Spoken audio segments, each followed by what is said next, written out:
एक सीट का दावा ठोक करके जीतन राम मांझी ने एनडीए में को एकदम पेशोपेश में डाल दिया है। एनडीए का तापमान अचानक ऑल ऑफ ए सडन बहुत ऊंचा हो गया है। सर ये भी कहना होगा जिस तरीके से सभी को मिल रही है, जैसे 5 घटक दल है, चारों घटक दल को मिल रही है, तो ये क्यों पीछे रहे? तो निश्चित रूप से जीतन राम मांझी ने परेशानी बढ़ा दी है एक सीट का डिमांड करके।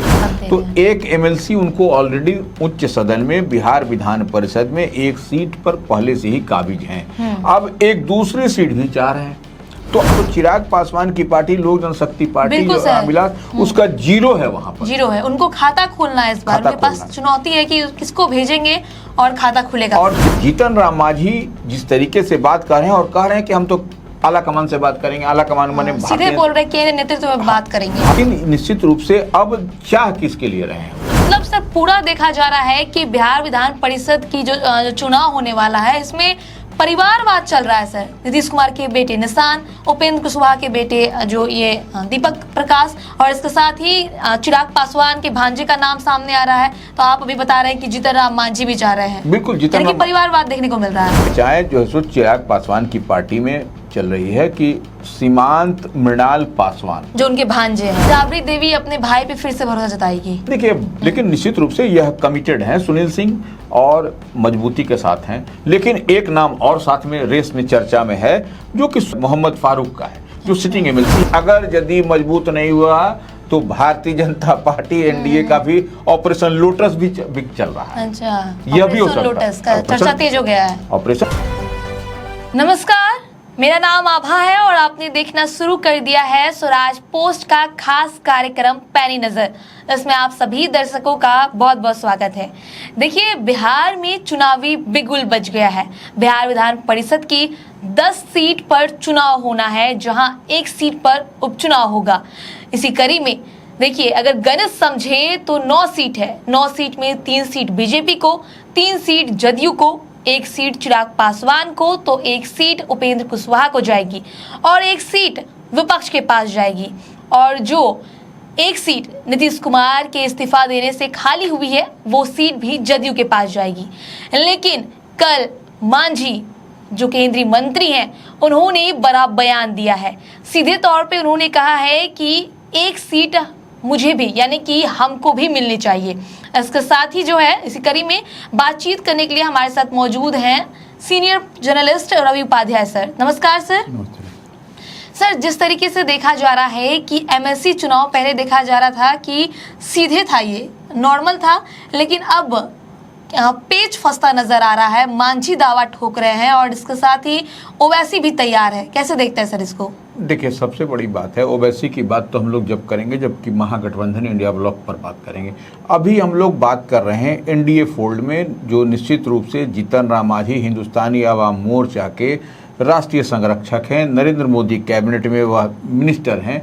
और ऐसे में बीते दिन आपने देखा कि मुख्यमंत्री सम्राट चौधरी से उनकी मुलाकात होती है। तो हम बार बार एक बात जरूर कहते हैं कि जब 2 बड़े नेता मिलते हैं तो कोई भजन कीर्तन नहीं होता है।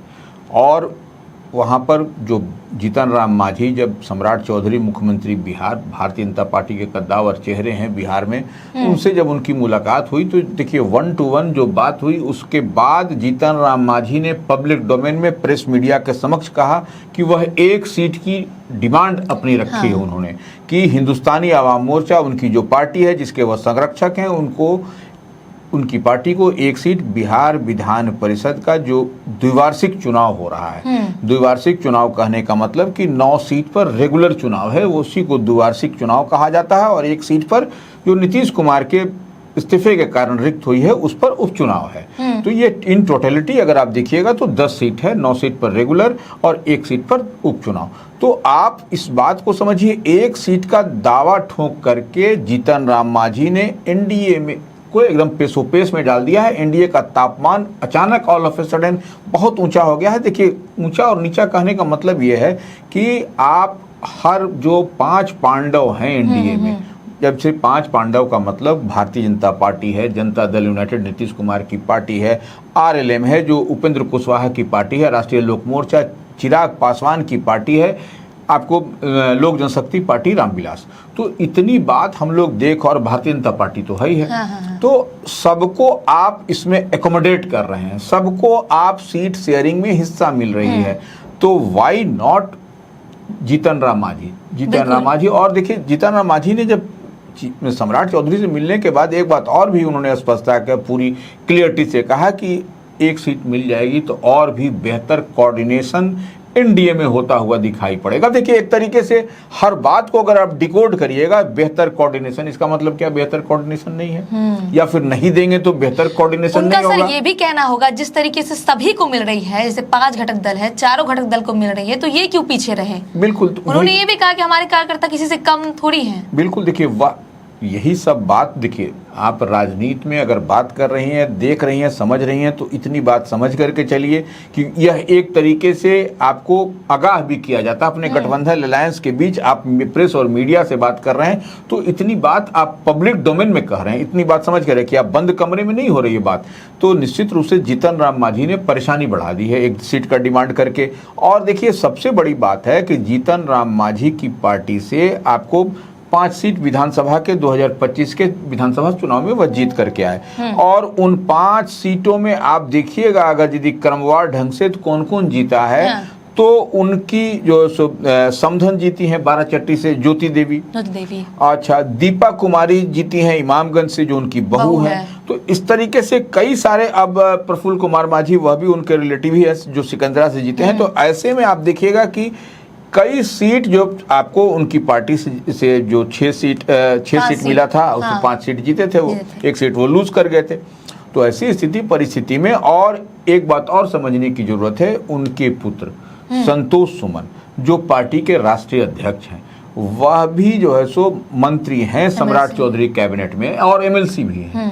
ठीक आपने कहा, वह एमएलसी भी हैं और लंबे समय से वह एमएलसी हैं, और लगातार हर कैबिनेट में वह जो भी एनडीए की सरकार बन रही है उसमें वह मंत्री हो रहे हैं। तो एक एमएलसी उनको ऑलरेडी उच्च सदन में बिहार विधान परिषद में 1 सीट पर पहले से ही काबिज हैं, अब एक दूसरी सीट भी चाह रहे हैं। तो अब आप देखिए, अब वहीं पर थोड़ा सा और इसको डिकोड करिएगा तो चिराग पासवान की पार्टी लोक जनशक्ति पार्टी जो रामविलास, उसका 0 है, वहां पर 0 है। उनको खाता खोलना है इस बार, उनके पास चुनौती है कि किसको भेजेंगे और खाता खुलेगा। और जबकि 19 उनके एमएलए हैं इस बार के विधानसभा के चुनाव में, 19 एमएलए जीत करके आए हैं चिराग पासवान की पार्टी के। तो लेकिन जीतन राम मांझी जिस तरीके से बात कर रहे हैं और कह रहे हैं कि हम तो आला कमान से बात करेंगे, आला कमान माने सीधे बोल रहे केंद्रीय नेतृत्व में बात करेंगे, भारतीय जनता पार्टी के केंद्रीय नेतृत्व से, तो उनको बात करने में तो कोई परेशानी है भी नहीं, क्योंकि वह अपने खुद नरेंद्र मोदी कैबिनेट में मिनिस्टर हैं, तो वह उनको बात करने के लिए कोई परेशानी नहीं होगी। लेकिन निश्चित रूप से अब चाह किसके लिए रहे हैं, वो चाह तो कहा तो यह जा रहा है जो सोर्सेज के हवाले से, सोर्सेज क्या पक्की खबर है, वह चाह रहे हैं प्रवीण मांझी के लिए। प्रवीण मांझी वह उनके पुत्र हैं, अच्छा। उनके लिए चाह रहे हैं, और नहीं तो एक, अगर यदि प्रवीण मांझी नहीं तो अगर आधी आबादी को देना है तो उनकी एक बिटिया भी है, उसको भी वह उम्मीदवार बना सकते हैं। मतलब सर पूरा देखा जा रहा है कि बिहार विधान परिषद की जो चुनाव होने वाला है, इसमें परिवारवाद चल रहा है सर। नीतीश कुमार के बेटे निशान, उपेंद्र कुशवाहा के बेटे जो ये दीपक प्रकाश, और इसके साथ ही चिराग पासवान के भांजे का नाम सामने आ रहा है। तो आप अभी बता रहे हैं कि जीतन राम मांझी भी जा रहे हैं। बिल्कुल, जीतन राम परिवारवाद देखने को मिल रहा है एकदम। देखिए, परिवारवाद इससे इतर क्या, आप अगर यदि लिस्ट उठाइए तो आपको यही सब कुछ दिखाई पड़ता है।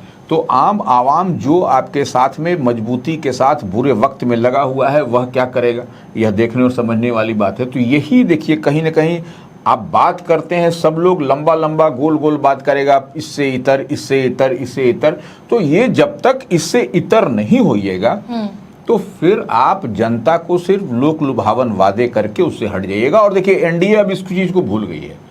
परिवार और परिवारवाद की बात तो एनडीए करता है, लेकिन जब देना पड़ता है तो अपने ही दाल को घी में ही माने घी जो है सो दाल के अंदर ही गिरती है। ये सबसे बड़ी बात है, यही समझने की बात है। और अब तक लोग तो दूसरी ओर उंगली उठाते थे, तो वह उंगली आप दूसरी ओर उठाइएगा तो आपकी ओर भी उंगली उठेगी, इसमें कहीं कोई दिक्कत नहीं है। एक बात समझ में ये आ रही है। अब हम लोग आते हैं चिराग पासवान की पार्टी से। चिराग पासवान की पार्टी को भी 1 सीट मिलना है और मिलेगा भी, इसमें कहीं कोई दो मत नहीं है। तो वो उनकी पार्टी जो लोक जनशक्ति पार्टी रामविलास है, उसका भी इस बार खाता खुलना है बिहार विधान परिषद में, उच्च सदन में। और ये जो चर्चाएं चल रही है चर्चाएं जो है सो चिराग पासवान की पार्टी में चल रही है कि सीमांत मृणाल पासवान, जो उनके भांजे हैं, भांजे सीमांत मृणाल पासवान नंबर 1।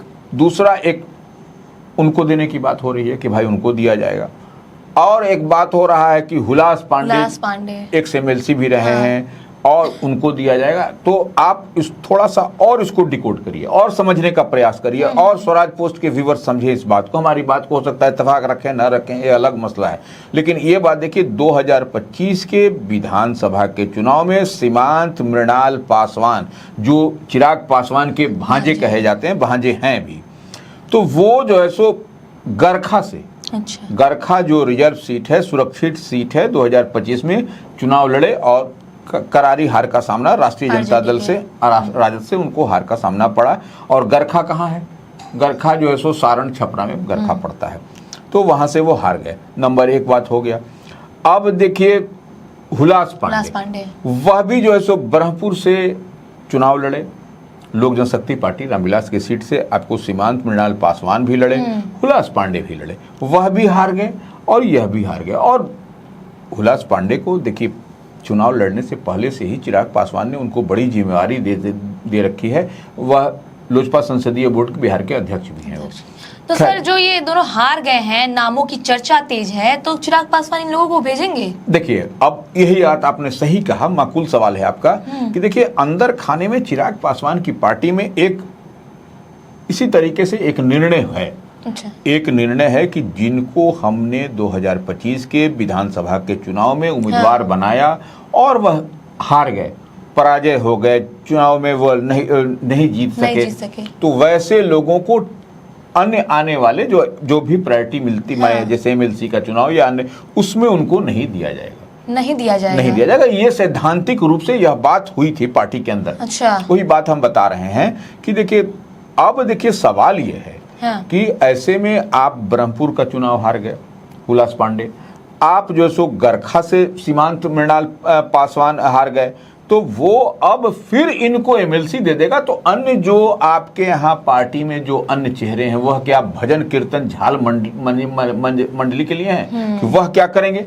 तो देखिए सवाल यह है कि आप सबको अवसर दीजिए। ये कुछ तो हम बार बार एक बात कहते हैं, चिराग पासवान अगर यदि देखेंगे समझेंगे या नहीं देखेंगे, अब तो मंत्री हो गए हैं वह भी पार्टी के, तो हो सकता है हमारी बात से इत्तेफाक ना रखें, लेकिन अपने पिताश्री को बहुत करीब से हम जानते हैं, उनको समझते थे, देखते थे, और वह भी मुझको जानते थे, स्वर्गीय श्रद्धेय रामविलास पासवान जी। तो वह जिस लहज काम करने की जो उनकी शैली है, थोड़ी सी उनको समझना पड़ेगा कि इस तरीके से जब हार गया है, सैद्धांतिक रूप से पार्टी के अंदर में है, तो फिर नए चेहरे को आप आगे करिए, तभी आपका एक इमेज भी बिल्डअप होगा, पार्टी की भी इमेज बनेगी और कुछ आगे करते हुए दिखाई पड़ेगा। तो अब आपको उसमें 2-3 नाम की चर्चा है। अच्छा। एक तो है आपको वेद पांडे कह लीजिए, वेद पांडे का नाम कह लीजिए, वह भी बड़ी जिम्मेवारी पार्टी के अंदर लंबे समय से, माने अच्छा बुरा वक्त हम बार बार एक बात कहते हैं, उस समय से देख रहे हैं, वह हो गया, उनके देने की बात चली आ रही है और मजबूत दावेदार भी हैं। एक बात मान के रखिएगा, अब क्या होगा, ऐसे तो देना है टिकट सिंबल चिराग पासवान या फिर अरुण भारती को, जो है उनके बहनोई, तो वो देना है। लेकिन हमको लगता है कि वेद पांडे एक प्रबल दावेदारों में से हैं। एक धीरेन्द्र कुमार मुन्ना भी हैं, वह भी प्रबल दावेदार हैं। अब क्या होगा यह देखने वाली बात है। अगर यदि नहीं होगा तो फिर अशरफ अंसारी को। तो ये देखिए हम जो बात समझ रहे हैं कि वहां पर इस तरीके से वहां झोलझाल होता हुआ दिखाई पड़ रहा है आपको।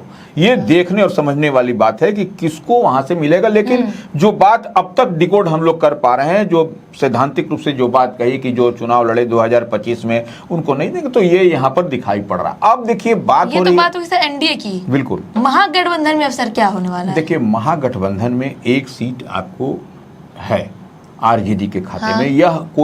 यह न सोचे कि ओवैसी की पार्टी को दिया जाएगा। अब आपका सवाल होगा कि देखिए ओवैसी की पार्टी को राज्यसभा में आपने मदद किया था। तो देखिए एक चीज और समझ लीजिए, ओवैसी की पार्टी राज्यसभा में जब चुनाव में मदद की महागठबंधन को, राजद को या जो भी इंडिया ब्लॉक को, तो उसके एवज में कुछ हुआ भी है।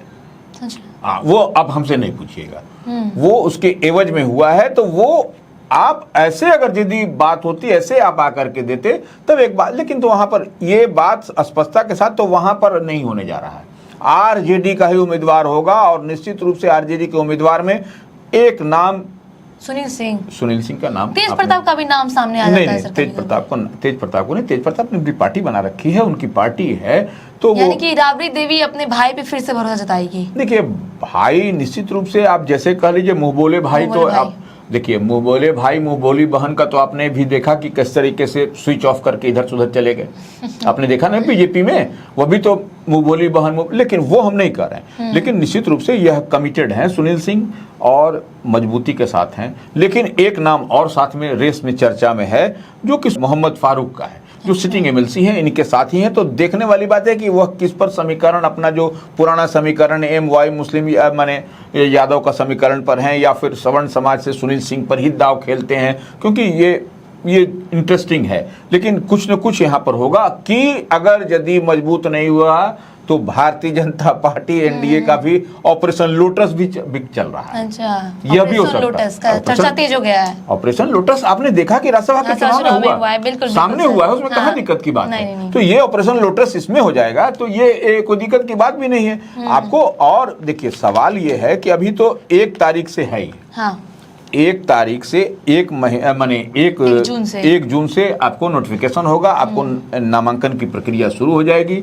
और तो उसके बाद से ही आपको सारा खेल आपको दिखाई पड़ेगा। लास्ट डेट है नॉमिनेशन का 8 जून। तो ये आपको सब कुछ आपको होता हुआ दिखाई पड़ेगा कि क्या होगा, कैसे होगा। तो ये आपको समय आने दीजिए, लेकिन 1 जून से पहले आपको पूरी क्लियरिटी से सब कुछ आपको दिखाई पड़ने लगेगा।